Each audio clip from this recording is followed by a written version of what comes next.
Hello everyone, आज मैं आपके साथ heartless mafia secret love depth boy story share करने वाली हूँ। ते जंगकुक के रूम की तरफ जाने लगा। वो अभी फर्स्ट फ्लोर की गैलरी से ही गुजर रहा था, तभी उसे अपना नाम सुनाई दिया। ते ने मुड़कर साइड वाली गैलरी की तरफ देखा। वहाँ उसके डैड का भेजा हुआ डॉक्टर छिपकर खड़ा हुआ था। ते अलर्ट हो गया और अपने आसपास देखने लगा, ये कंफर्म करने के बाद कि वहाँ कोई नहीं है। ते ने उस डॉक्टर के पास जाकर पूछा, आप यहाँ? उस डॉक्टर ने लो वॉइस में कहा, ते हमें आज रात ही यहाँ से निकलना होगा। उस डॉक्टर ने अपने आसपास देखते हुए अपना हाथ ते के आगे करते हुए कहा, ये लो टैबलेट, इसे खाकर तुम्हें थोड़ी चक्कर आएंगे ताकि सभी को तुम्हारा ड्रामा असली लगे। ते उलझन में उस टैबलेट को देखने लगा और फिर बेख्याली में उसने उसे अपने हाथ में ले लिया। उस डॉक्टर ने जल्दबाजी में कहा, मैं तुम्हें यहाँ से हॉस्पिटल लेकर जाऊंगा और उसके बाद एयरपोर्ट। तुम्हारे डैड ने सारा इंतजाम पहले से ही करके रखा है। वो तुम्हें आज रात की फ्लाइट से अमेरिका भेजने वाले हैं, जहाँ तुम्हें कोई नहीं ढूंढ पाएगा। वहाँ तुम फिर से अपनी लाइफ को एंजॉय कर सकते हो।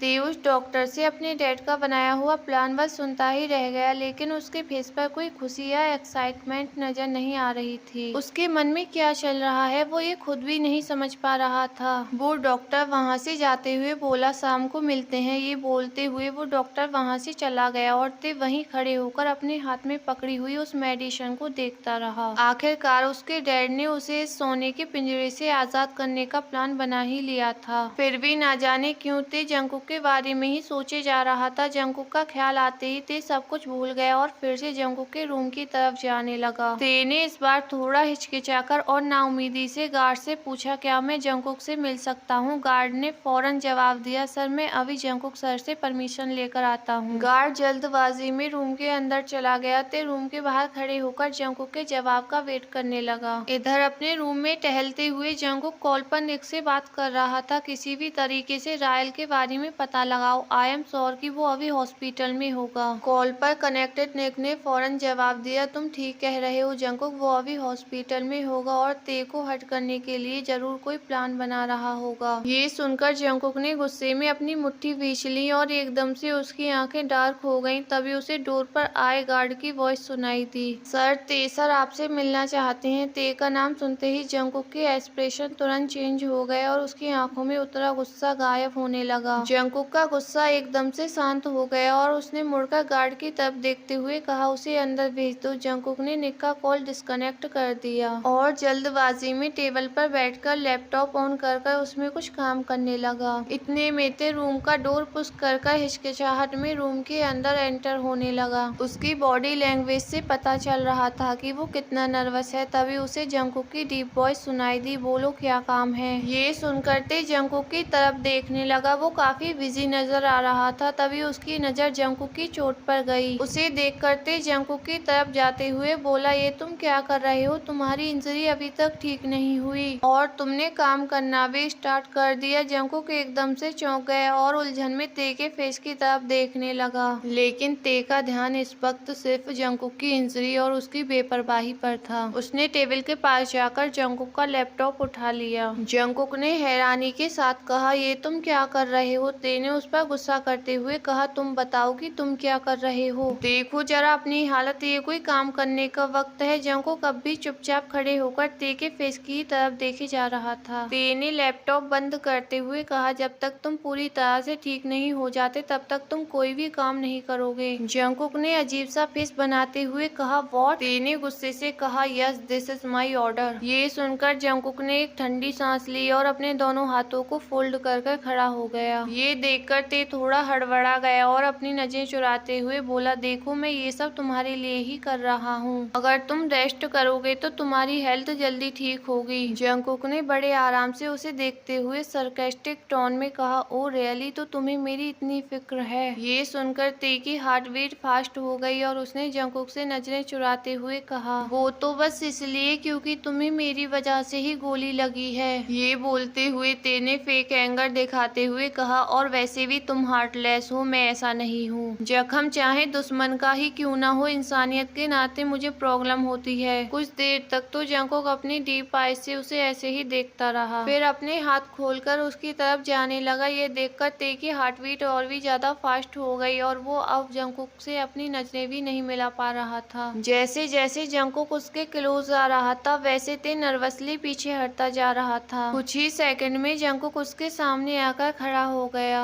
नर्वसनेस में ते ने अपने हाथ में पकड़े हुए लैपटॉप पर अपनी पकड़ और भी ज्यादा मजबूत कर दी। जंकुक रिलैक्स होकर उसकी ये हरकतें ऑब्जर्व कर रहा था। उसने अचानक से ते के हाथ से लैपटॉप छीन लिया। ये देखकर ते चौंक गया और घबराते हुए उसकी तरफ देखने लगा। जंकुक ने उससे कोल्ड वॉइस में कहा, दुश्मनों से दुश्मनी निभाते हैं, दिल नहीं लगाते। ते हैरानी से उसकी तरफ देखने लगा। जंकुक ने कुछ सेकंड विदाउट एक्सप्रेशन उसे निहारा और फिर वापस अपनी टेबल पर जाकर बैठ गया और वापस अपने लैपटॉप में काम करने में बिजी हो गया। जंकुक के इस एटीट्यूड और इग्नोरेंस की वजह से ते को अब गुस्सा आने लगा था। उसे गुस्से में कुछ समझ नहीं आ रहा था कि वो अब जंकुक से क्या बोले। उसने गुस्से में जंकुक से कहा, करो जो तुम्हें करना है, मैं अब तुम्हें बिल्कुल भी नहीं रोकूंगा। वैसे भी मैं होता कौन हूँ तुम्हें कुछ कहने वाला। ते ने नोटिस किया कि जंकुक पर उसके कहे किसी भी वर्ड का कोई असर नहीं हो रहा है। अब ते की झुंझुराहट और भी ज्यादा बढ़ गई और वो अपनी मुट्ठी भींचकर जंकुक की तरफ जाने लगा। फिर वो एकदम से वहीं रुककर खड़ा हो गया और गुस्से से बोला, सेल्फिश। ते की आंखों में गुस्से और अपने अंदर चल रहे अजनबी इमोशनल की वजह से आंखों में आंसू आने लगे। वो गुस्से में अपना पैर पटक कर वहाँ से चला गया। ते के रूम से बाहर जाते ही जंकुक ने अपने फेस को डोर की तरफ किया जहाँ से ते अभी अभी बाहर निकला था। जंकुक की आंखों में एक चमक थी और फेस पर हल्की सी स्माइल नजर आ रही थी। इधर ते गुस्से में अपने रूम में टहलता हुआ बोल रहा था, सारी मेरी ही गलती है, मुझे उसके पास जाना ही नहीं चाहिए था, पता नहीं समझता क्या है खुद को। बहुत ईगो है ना तुम्हारे अंदर मिस्टर जॉन जंकुक। तो मेरा नाम भी किम तेहंग है, मैंने भी तुम्हारी ये अकड़ ठिकाने नहीं लगाई तो मेरा नाम भी ते नहीं। ते ने गहरी सांस ली और खुद को शांत करने की कोशिश करने लगा। गुस्से में काफी कुछ बोलने के बाद ते अब इमोशनल हो रहा था। उसे जंकुक का ये बिहेवियर बिल्कुल भी अच्छा नहीं लगा था। ये सोचते हुए उसकी आंखों में फिर से आंसू आने लगे। वो सैड होकर बेड पर बैठते हुए कहने लगा, मैं तो तुम्हारी इंजरी के लिए परेशान था, मुझे क्या पता था कि तुम्हें मेरा तुम्हारे लिए वर्ड होना भी पसंद नहीं आएगा। बहुत प्रॉब्लम है ना तुम्हें मुझसे। ये बोलते हुए ते को उस टैबलेट का ख्याल आया जो उस डॉक्टर ने उसे शाम के ड्रामा में यूज करने के लिए दी थी। ते ने उसे अपनी पॉकेट से बाहर निकाल लिया और सैडली उसे देखते हुए बोला, अब सब ठीक हो जाएगा, कोई भी किसी की परेशानी की वजह नहीं बनेगा। अब ना तुम्हें मुझसे कोई प्रॉब्लम होगी और ना मुझे तुमसे जॉन जंकुक। ते ने एक गहरी सांस ली और खुद को उस ड्रामे के लिए मेंटली प्रिपेयर करने लगा। शाम को ते डाइनिंग हॉल में आ गया जहाँ वो डॉक्टर डाइनिंग टेबल पर बैठकर कॉफी पी रहा था। ते पानी लेने के बहाने उस डॉक्टर से बात करने लगा, इस प्लान की वजह से डैड को तो कोई प्रॉब्लम नहीं होगी ना। उस डॉक्टर ने आसपास नजर घुमाते हुए कहा, नो ते, तुम और तुम्हारे डैड इससे दोनों ही सेफ रहोगे, डोंट वरी। ते ने पानी पीते हुए कहा, ठीक है, मैं 10 मिनट बाद अपने ड्रामा को शुरू कर दूंगा। ये बोलते हुए ते वहाँ से लिविंग एरिया की तरफ चला गया और मेंशन के हेड सर्वेंट ने ये सारा नजारा नोटिस कर लिया और हमेशा की तरह किसी को कॉल कर सीक्रेट तरीके से मेंशन की सारी अपडेट दे दी। जंकुक सीढ़ियों से उतरते हुए अपने कान में लगे ब्लूटूथ के थ्रू निक से कॉल पर बात कर रहा था। रशियन कंपनी हमारे साथ डील फाइनल करने के लिए कोरिया आ रही है। दूसरी तरफ से कॉल पर कनेक्टेड निक ने बरेडली कहा, वर्ड जंकुक, जिस अमाउंट में उन्हें हमसे सामान चाहिए उतना मटेरियल तो हमारे पास है ही नहीं, हम उन्हें इतना स्टॉक कैसे प्रोवाइड कराएंगे। जंकुक ने रिलैक्स होकर सीढ़ियों से उतरते हुए जवाब दिया, ये प्रॉब्लम भी ठीक हो जाएगी, हम उनके साथ डील साइन कर लेंगे। दूसरी तरफ से निक ने कहा, आयुष और जंकुक। निक को जवाब देते हुए जंकुक की नजर ते पर गई जो सही से खड़ा भी नहीं हो पा रहा था। ये देखकर जंकुक के एक्सप्रेशन तुरंत चेंज हो गए और वो जल्दबाजी में ते की तरफ भागने लगा। ते सेंसलेस होकर फ्लोर पर गिर गया। ये देखकर आसपास मौजूद गार्ड और मेंशन के सर्वेंट भी उसकी तरफ भागने लगे। जंकुक ते के पास पहुंचकर अपने घुटनों पर बैठ गया और उसे वहां से उठाने की कोशिश करने लगा, जिस वजह से उसकी इंजरी से ब्लड बहना स्टार्ट हो गया। जिसे देखकर उसका सीनियर आदमी बोल पड़ा, सर आप हट जाइए, हम देखते हैं। लेकिन जंकुक ने उसकी बात का कोई रिस्पॉन्स नहीं किया और हड़बड़ी में ते के फेस को थपथपाने लगा। इतने में मेंशन में मौजूद डॉक्टर भी वहां आ गए और सारे सर्वेंट को पीछे करते हुए ते को देखने लगे। प्लान के अकॉर्डिंग मिस्टर किम के डॉक्टर ने अपने साथी डॉक्टरों को पीछे कर दिया और जल्दबाजी में बोला, लेट मी चेक हर। ये बोलते हुए वो ते को चेक करने लगा। जंकुक बेचैनी से उस डॉक्टर के बोलने का वेट कर रहा था। कुछ सेकंड बाद उसने उस डॉक्टर से बरेडली पूछा, व्हाट हैपेंड डॉक्टर, ये सेंसलेस कैसे हो गया। डॉक्टर ने अपनी लो वॉइस में ने कहा, इनकी बॉडी काफी वीक है, हमें इन्हें हॉस्पिटल में एडमिट करना होगा। जंगकुक ने कोल्डली कहा, वाई हॉस्पिटल, आप लोग इसका ट्रीटमेंट यहीं मेंशन में शुरू कीजिए। गाइज बस आज के लिए इतना ही।